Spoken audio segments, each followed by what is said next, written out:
Welcome back to another week of adventuring with me, Angie. Last week I prepped for my upcoming trip and spent some time enjoying the local nature with a friend. This week is all about learning a new country staple, getting to Japan, and realizing something major that's about to change my entire life. Let's get into it.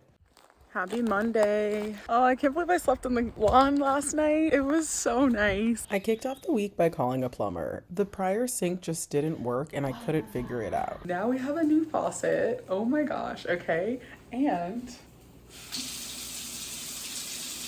it just works. Next up on my list was grooming Enzo. It was important for me to get him cut before we left so that way his sitter wasn't picking everything out of his fur. You can also tell that I'm procrastinating from getting ready for Japan because I'm doing things like grooming my dog, which I've never done before. The last task on my list before Japan is burning some of this yard waste, including the limbs from the tree I took down 2 weeks ago. Oh, casual country things. First burn pile. There was something so cathartic about throwing waste on the flames and watching it all burn.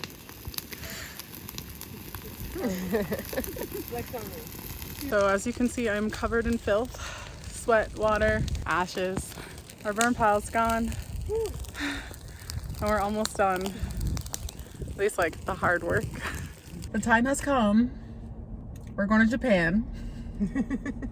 I have this feeling about Japan and it just not being the right time. I'm trying to ignore this feeling and I've been ignoring it for weeks. I'm telling myself that it's just my anxiety. But what I don't believe now and will soon learn is that my gut is not wrong. The following week will forever change my life and I'm going to find out in a really tough way. So we just got to San Francisco after our 3-hour journey and I asked Presh, we have the JR passes, right? The rail passes for Japan. And she said, oh no, they're in my office. So we are turning the car back around. Luckily, we're not driving all the way back the 3 hours, but we are driving an hour and a half back to Sacramento, where my friend who is at my house is going to bring them to us. And then we're going to drive an hour and a half back to San Francisco.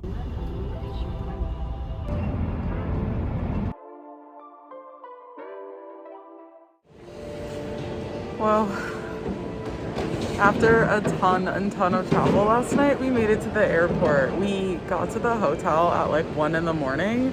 We left the hotel at 4:45 a.m. this morning. We hope you enjoyed the flight with us. We made it to Japan. These faces say we're tired. So tired. So tired. Hopefully we have a good day tomorrow. We will.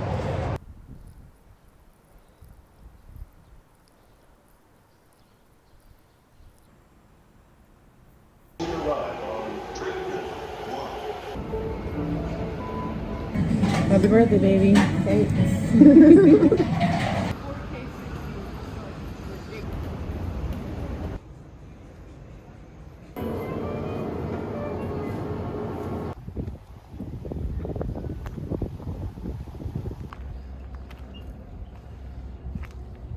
Okay, so this is real cute.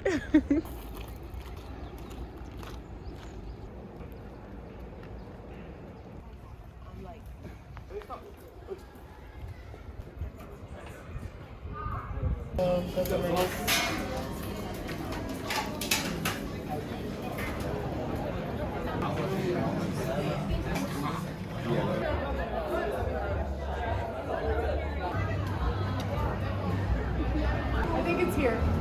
Yeah. Cheers, y'all. Cheers.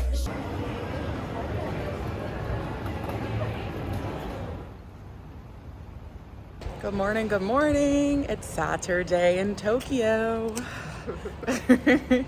Day 2 here.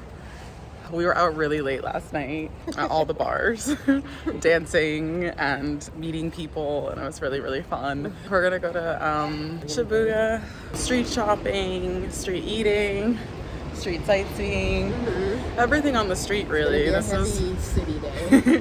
A heavy city day. How am I doing in the city? How are you doing? I miss greenery, I miss quiet, I miss trees. While I loved meeting new people and dancing all night long, the city is starting to weigh on me.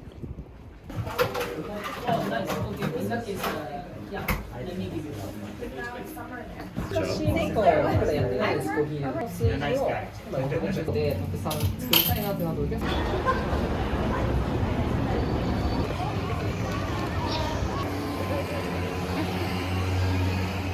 I love people in small doses, and when I don't have a break, I just don't feel my best.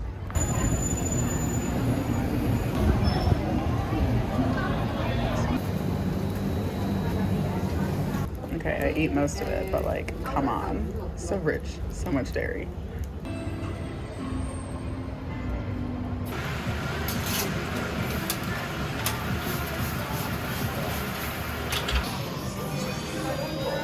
This was a turning point for me on my trip. Walking around Akihabara at night with all the lights and all the people, I just realized I can't do this anymore. The next morning I decided to go to the mountains. I found a national park 2.5 hours north of Tokyo, and I took a train to get there. I made it to Nikko. I went to the wrong station. I missed the first train. I went to a different station. I got that train. I accidentally got off the wrong stop, had to wait for the next train. Finally made it to the JR. What a mess, but we're here. It took about 2 hours, and look at that. Mountains, no people. My heart is happy. While exploring Nikko alone, I had a lot of time to think about a lot of different things in my life. Part of moving out into the woods was to find peace and ease. While I don't show everything on my videos, it hasn't been the most peaceful, and it hasn't been the easiest.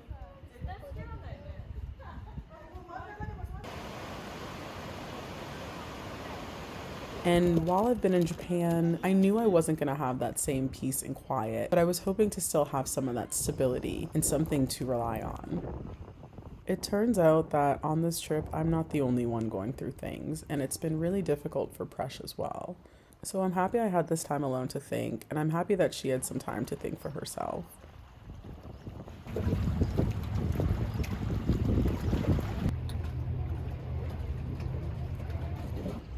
Something became really apparent to me on this trip, and this is one of my last adventures in Japan. This is like absolutely stunning. Oh my god, this is just absolutely beautiful, and I'm so glad that I like really impromptu just took this trip over here and left the city for a bit, because yeah. In just a few short days, I'll be on a flight going home. I'm sorry. But that will be continued next week. Suzuki live and well here. Oh, that's so rad.